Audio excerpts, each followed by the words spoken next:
તમારું આ જે ગામ છે કયું ગામ કહેવાય છે?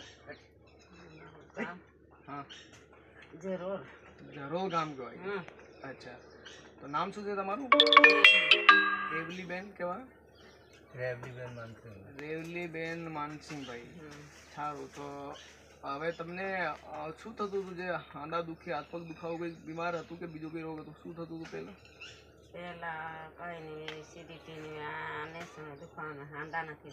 અચ્છા, જે નસોની બીમારી દુખાવો થાય છે. તો આ કેટલી સાલનું થાય છે?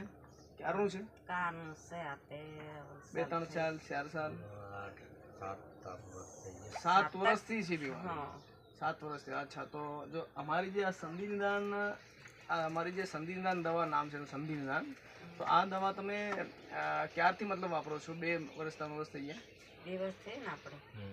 2 વર્ષથી અમે.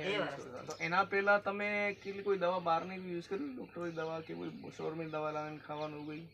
ગોળી તે બધા ખાવાની કરી અને આરામ થાય તેમ ગણે અહીં લઈ ગયા. અચ્છા, અમદાવાદ જ્યાં દવાથી ડૉક્ટરથી બીજી બધું પણ તમે ઈલાજ કરાવી શક્યા?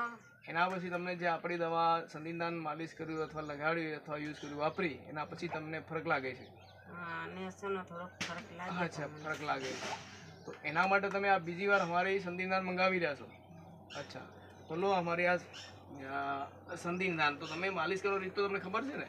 તો આ માલિશ કરજો, અને જે તમે માલિશ કરો છો એના માટે તમારા દુખાવા, જે નસોના દુખાવા છે, જે બીમારી છે એનાથી રાહત થઈ જાય અથવા મટી જશે. પણ તમે રેગ્યુલર 2 મહિનો કોર્સ આવશે અને રેગ્યુલર તમારે યુઝ કરવાનો છે.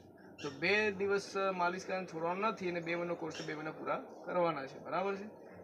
તો અમારી આ દવા તમને જો રાહત થયું તો તમે બીજાને બી કહી શકો છો ને? હા, અથવા કેમ કે આપણી દવાથી રાહત થાય છે, સારું થાય છે. ઠીક છે, તમારો આભાર.